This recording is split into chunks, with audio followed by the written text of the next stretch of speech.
भिरिया सिटी का रिपोर्ट करे राजा हुसैन भिरिया सिटी वेझो ॻोठ याकूब हकड़ो जे रहवासियुनि जो ॿारनि समेत इरफान अली हकड़ो के ख़िलाफ़ एहतजाज।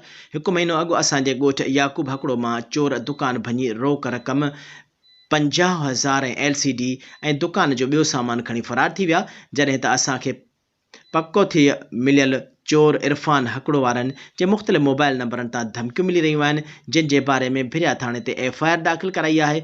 संदसि खे गिरफ़्तार न जॾहिं त ॾोहारी इरफान हकड़ो असांखे मौतमार धमकियूं ॾेई रहियो आहे। मूं मथां करायल FIR वापसि वठो, न त मां अव्हांखे मारे खून कंदुसि।